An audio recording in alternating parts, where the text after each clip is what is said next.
জুনের প্রথম 15 দিনে করোনায় 4 জনের মৃত্যু। চলতি জুন মাসের 15 দিনে করোনা ভাইরাসে আক্রান্ত হয়ে 4 জনের মৃত্যু হয়েছে।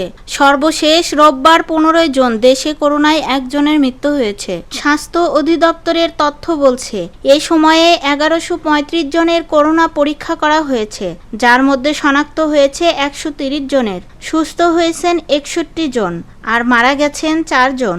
এর মধ্যে গত 5 জুন 1 জন, 13 জুন 2 জন ও সর্বশেষ 15 জুন করোনায় 1 জনের মৃত্যু হয়েছে। রোববার স্বাস্থ্য অধিদপ্তর থেকে পাঠানো করোনা বিষয়ক নিয়মিত সংবাদ বিজ্ঞপ্তিতে বলা হয়েছে, 291 জনের নমুনা পরীক্ষায় 26 জনের দেহে করোনা ভাইরাস শনাক্ত হয়েছে। দেশে এ পর্যন্ত মোট আক্রান্ত রোগীর সংখ্যা দাঁড়িয়েছে 20,51,833 জনে। সেই সঙ্গে করোনায় দেশে এখন পর্যন্ত মৃত্যু হয়েছে 29,503 জনের। সংবাদ বিজ্ঞপ্তিতে বলা হয়, 24 ঘন্টায় করোনা থেকে সুস্থ হয়েছেন 4 জন। এর ফলে এ সংখ্যা 20,19,410 জনে দাঁড়িয়েছেন।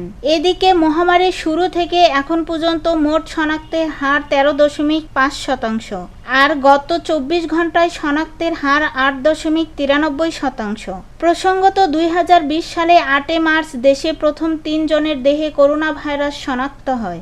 এর 10 দিন পর ওই বছরেই 18 মার্চ দেশে এ ভাইরাসে আক্রান্ত হয়ে প্রথম 1 জনের মৃত্যু হয়। 2021 সালের 5 ও 10 আগস্ট 2 দিন করোনায় সর্বাধিক 264 জন করে মারা যান।